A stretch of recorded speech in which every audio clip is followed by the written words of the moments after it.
Do y'all remember Mythbusters when you would watch at the end of science class and the teacher has like nothing else for you to do? So they'll put on Mythbusters. It's essentially that, but for Google Ads. How's it going, everybody? It's Villanoz here, back at it again with the PPC Cave. Today will be another solo episode. Ryan sends his regards. He is celebrating family birthdays and whatnot, so he's doing well. He'll be back with us next time. But for now, it's just me. So no worries there. Ryan will be definitely back. Ryan, we miss you, buddy. But today we're going to start a new series, and it's called Google Ads Myths. Google Ads Myths Part 1, and today is episode 64. And it's basically that show Mythbusters. Do y'all remember Mythbusters when you would watch in science class at the end of science class and the teacher has like nothing else for you to do? So they'll put on Mythbusters. It's essentially that, but for Google Ads. So today, the myth that we are busting or debunking today is the myth that Google Ads or PPC in general is just a set it and forget it. Meaning you just set it up, run the campaign, set the account up, and you don't have to look at it. Google Ads' algorithm, Google in general will self-optimize. And I think this is about the furthest from the truth. And I'll tell you exactly what could happen if you do that and personal experiences of what's happened to me when I don't set it and forget it, but just maybe not look at a specific campaign as much as I should be. And I think it's pretty evident that there's some people that don't know how Google Ads works or how PPC works. And I've had people very close to me think that I just turn on a campaign or that I'm just sitting back looking at keywords and, that's just it. And it's very one-dimensional job and that the algorithm takes over. And like I said before, will self-optimize. But I think that's a huge myth that could lead you down a very slippery slope if you were to go that route. Why do people believe this? I think the reason why people believe this is the rise of Google AI, I guess, and also Performance Max, where you can, basically put all the assets together and just let it run. You don't have that much data and the transparency with the data, and you just basically let quote unquote Google Ads do its thing. And also, I believe in the last couple of years, smart bidding, max conversion value, max conversions, target return on ad spend, and the move from a general manual CPC bid strategy into more automated bid strategies has kind of provided a misconception that Google Ads is now set it and forget it. Dynamic search ads also contribute to that. Back then, we had expanded text ads, and you could literally write the ads out that you want and only that. But now you're giving multiple headlines and descriptions, and Google itself will create the combination they find has the best CTR and conversion data. So I think the reasoning why people believe that is of what's going on, the shift towards more of an automated campaign structure. But I think that is, like I said, or like I mentioned, a very dangerous slope.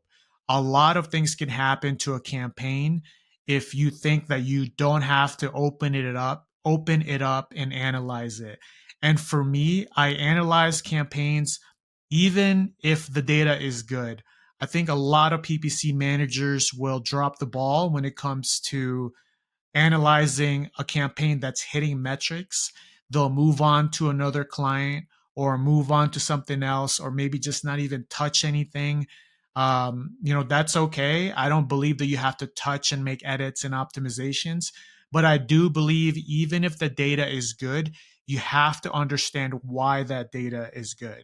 Why is the return on ad spend up? Or why is the return on ad spend consistent the last 2 or 3 months? What are the drivers to that? When you analyze data that way and go away from a set it and forget it type of PPC management style, you won't be so surprised when the data says that it's a lower return on ad spend the last 2 months, or when the data becomes bad or underperforming, because you've kept up with every single step of the way and not have taken your eyes off of the specific campaign that you're managing. So that's one tip, pro tip. always analyze. Don't just analyze the campaign or an account when you see the return on ad spend or target CPA or cost per conversion decrease. Analyze when it's good, analyze when it's bad. All right, getting into a couple points. Why is it dangerous, or why is it a myth to think that you can set it and forget it with Google Ads? Well, one, market conditions are always dynamic. There's a lot of seasonality in different types of businesses.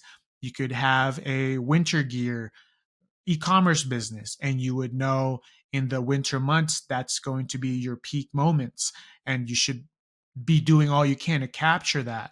And maybe in the summer months, just kind of lay off Google Ads.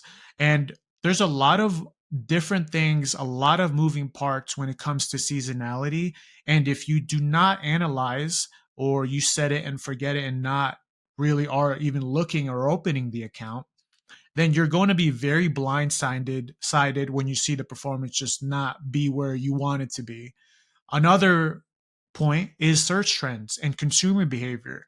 Sometimes things could happen in the media, someone could go off the wire. Someone could go haywire or off the rails, and the brand itself might get tanked. Someone might get canceled. Someone might get me too. I don't know. There's a lot of things. We have the prevalence of social media where one post can either break or make or break what you're selling. And, I think it's really important for you to have your ear to the ground to understand that there are going to be search trends and consumer behavior. The return on ad spend or the return on investment that you have for your campaign or your account will never be a forever thing. You have to continually tweak, or you have to continually look and optimize and analyze. Another is budget shifts. When you start to see depleted spend or pacing, this could be aligned with your return on ad spend threshold or your target CPA threshold. What's going on there? It could be that you're misperforming, you're not hitting that threshold. So Google Ads in return is not going to show your ads as much. So your budget and your spending and your budget pacing for the month might be totally off. And that's a huge red flag. You have to know that whatever you put on your budget, the daily spend, is that being spent or not, and if it's not, that could lead to bigger problems or issues down the road if you're not maintaining the account daily, weekly, or multiple times each week. Google algorithm updates. We just talked about Google Marketing Live. There's a lot of things that Google Ads is rolling out. There's a lot of new things, new features, and I could bet you dollars to donuts if you have a competitor in the same niche as you and they watch Google Marketing Live and they're implementing all of the new features and you're not, they're going to take your search impression share. They're going to outrank you in, or basically just show up more than you. So I think it's important to keep an eye on these things. And like I said, it's dangerous. It could be a slippery slope if you think that it's just a set it and forget it type of job or management style. I'm not saying be in the account and change a bunch of things. That's not what I'm saying. What I'm saying is you have to continue to analyze, you have to open the account, and it's not set it and forget it. Another thing that could happen for a search campaign is if you have poor performing search terms and you don't do something with it. If you have a search campaign, you're running manual bids and you have a search term that's poor or not, converting, and you don't take it out or you don't adjust or lower the max cost per click for it, it's going to continue to serve, it's going to continue to show, and you're going to continue to have that terrible performance. So I think that's super important. That's a case for you to not set it and forget it. Keep analyzing and, basically be in the know with what's going on in your accounts. Another reason is ad copy fatigue. A specific search campaign ad could be working really well. And then you're like, okay, I'm not going to look at it for a month. And then all of a sudden you see a dramatic decrease of performance. It could be ad copy fatigue. You might be saying the wrong things in the copy itself. or even audience misalignment. A lot of the times, if you put an audience in, it could work essentially or initially, not essentially, it could work initially when you create that new audience. But then you could start to see that lower performance down the road. And if you're not keeping an eye on it, you're going to be really caught off guard. You're going to be like, what happened here? Oh, duh, I forgot. I set an audience and now it's not relevant because it's targeted every single audience in that. Now it's beginning to expand into irrelevancy. And when it expands to relevancy, you're not getting conversions. You're not going to get the performance that you want. You're essentially just spending for nothing. I think that's important to think about also. And even for Performance Max most definitely is not a set and forget it campaign, as many people would like to say. Oh, it's Google's algorithm, it's AI, Google AI, Gemini. You don't have to worry about it. Let Google Ads do its thing, quote unquote. But I've had this happen to me a lot of times with my clients. If you've ever had a catch-all campaign or even just a feed only for all your products in Performance Max, you might begin to see that catch-all campaign eventually tank the return on ad spend. And this happens even faster if new products are being introduced and added. You're not, basically screening those new products, and they're just automatically being shown in your catch-all Performance Max campaign. What happens is it's going to essentially cannibalize the clicks between your best sellers, things that have converted in the past, versus these new products that have no historical data, because the goal of Performance Max campaign is to circulate the budget and make sure that these new products are getting some type of clicks also. And if you're setting it and forgetting it and not looking at the account, with this Performance Max campaign and new products are getting introduced into the Google Merchant Center feed, you'll one day just wake up and be like, why is my best seller getting 1 click, and why is this new product that has no conversions getting 50 clicks?